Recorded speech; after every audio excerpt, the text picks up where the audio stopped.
Good morning, fifth grade scientists. Today we're ready to start our next unit in science. So today you will need your science notebooks if you have them, or some paper to staple together and create kind of your own small notebook, and a pencil to take a few notes. So go grab those and put this on pause if you don't have them, because we're ready to start. I'm going to start by sharing my screen with you. And on the top line of your notebook, I would like you to write the word ecosystems. Ecosystems. If we're going to study ecosystems, then we need to know what an ecosystem is. Down below, I'd like you to write the definition. An ecosystem is an area where living and non-living things interact or work together. So there's living things and non-living things interacting. Let's look at the picture I put up here. This is one of my favorite places to kayak, right across the river in the backwaters of the Mississippi. So when you look at this river ecosystem, there are living and non-living things interacting in it. When you look out, you can see trees. Trees are living things. If you were with me, you would hear lots of birds singing. Birds are living. You would see fish in the water, maybe some turtles out on a log, lots of mosquitoes, insects and dragonflies and butterflies flying by. All of those are living things. I was a living thing, part of that ecosystem too. And we were all interacting with things that were not alive. Things such as the water, the rocks in the water, the sand, the dirt. I was interacting with my kayak, which is not a living thing, and the paddles. The sunlight is not alive. The temperature is not alive. But all of those living and non-living things were interacting to make up an ecosystem.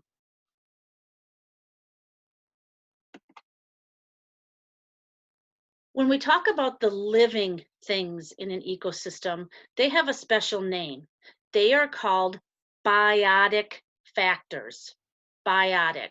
So I'd like you to write the word biotic factors here at the top, and then write what a biotic factor or a biotic thing is in an ecosystem. It is all living and once living things in an ecosystem. And then you can stop writing. So a biotic factor is anything that's alive in that ecosystem, such as the trees and the plants and the fish and yourself. Those things are all alive, but now we're learning that biotic also includes things that were once living. For example, if you're going for a hike and you see a stick on the ground, that stick came from a living tree. It was once alive itself, so that stick is considered a biotic factor. When you cut your fingernails and you have the little scraps of your nails, those are biotic factors. They came from a living thing. If you cut your hair, the hair on the ground is biotic because it was once part of a living thing. If you're going for a hike and you pick up a feather on the ground, that feather is biotic because it came from a living thing. When popcorn sheds his skin, that skin from a snake is considered biotic because it came from a living thing. It was once alive. So let's look at some examples here. Insects are part of all ecosystems. They are living, so they're considered biotic. Birds in an ecosystem are alive. They are considered biotic. All the trees and the plants, these are all examples of living things. But when you look at this last picture here, you see a turkey vulture. The turkey vulture is alive, so it's biotic. But the squirrel down here that it is eating, the roadkill, is also considered biotic because it was once alive, so it's considered a biotic factor.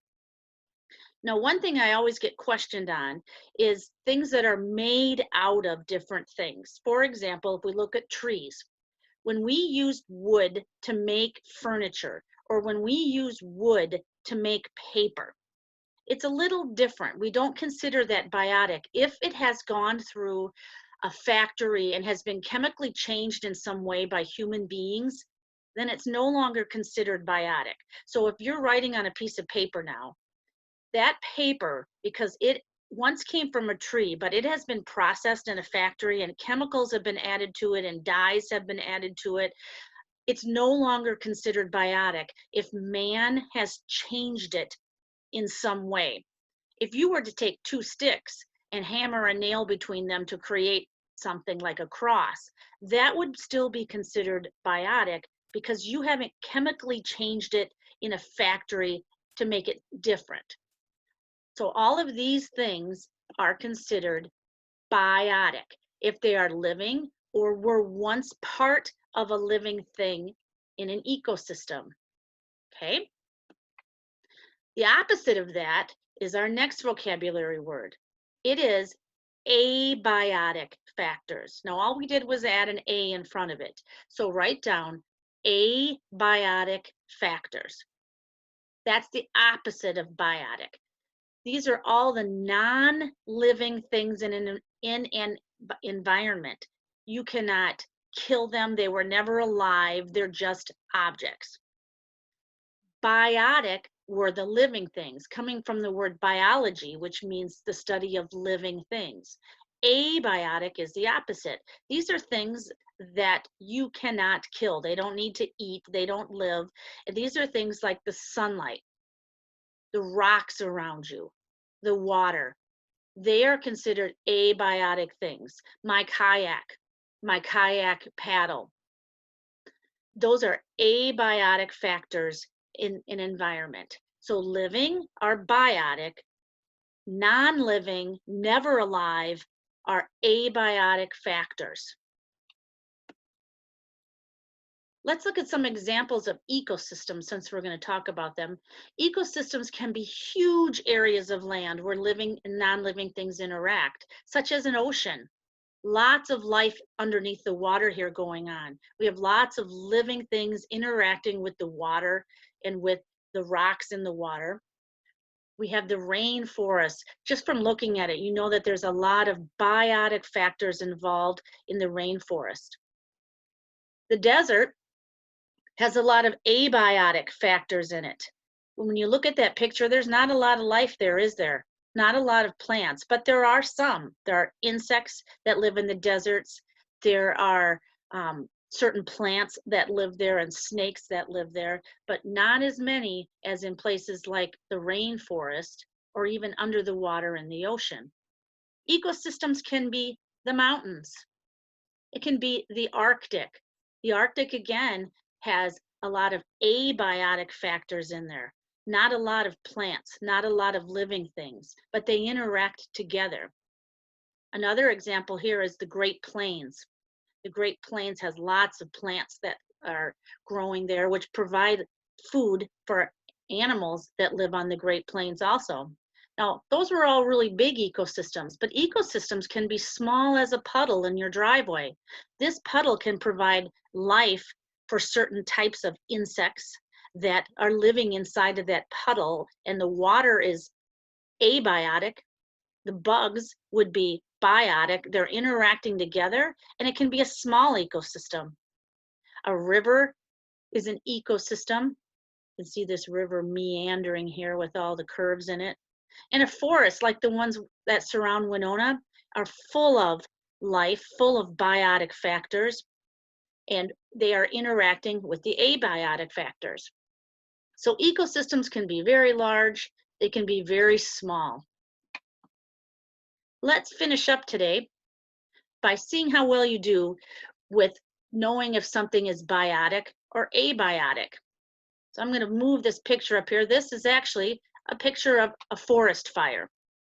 Is a fire biotic or abiotic? Is it living or once living, or was it never living? If you said abiotic, you are correct. Let's go on to our next one down here. Dirt. Is dirt biotic, living or once living, or non-living, abiotic? If you said abiotic, you were correct. Let's take a look at some fungus. Fungus growing on a dead tree. We could look at either one of these. We could look at the dead tree or the fungus because they're both the same. They are biotic. They are living creatures such as the fungus are living. They're eating the wood, which was once part of a living tree. So they are biotic. Well, here's one, a bird's nest. Bird's nest is a little challenging. When you look at the bird's nest up close here, you can see what the bird's nest is made out of. I'll make it a little bigger so you can see it here. If you said biotic, you are correct. That bird's nest is made out of pieces of plants. You can even see some moss mixed in there. It is made out of things that were once living, so they would be biotic. An acorn, is it abiotic or biotic? Biotic is the correct one. It came from a living tree. Here is litter, which is sad to see. There's a pop can, an aluminum can. Is it biotic or abiotic? If you said abiotic, you are correct. Cigarette butts. Did you know that they are the most common form of littering? They're all over the place. This cigarette butt, if you were in an ecosystem and looked down, would it be considered abiotic or biotic? It is abiotic. Even though it has some paper on it that came from trees, it's been changed in a factory and dyed and made different, so it's abiotic. Lightning. You're out and you look up and you see a lightning bolt. Hopefully you'll get someplace safe pretty quickly. Is lightning alive or is it has never been alive? Is it abiotic? You said abiotic, you are correct. Lightning is not a living thing. Leaves. Leaves are biotic. They came from a living plant. And last but not least, these shed antlers here. Antlers, are they biotic or abiotic? If you said biotic, you are correct. They were once part of a living creature, so they are considered biotic. So to sum up today, an ecosystem is an area where living and non-living things interact. Those living things or things that were once part of a living thing are called biotic, coming from the root bio, which means life. Abiotic are things that are not living. They were never living. You can't kill them. They are abiotic things. So take a look around you in your own backyard and see if you can find things that are biotic and abiotic in your own backyard or even in your own room that you're sitting in. Tomorrow, we're going to talk a little more about biotic and abiotic. Until then, see you later.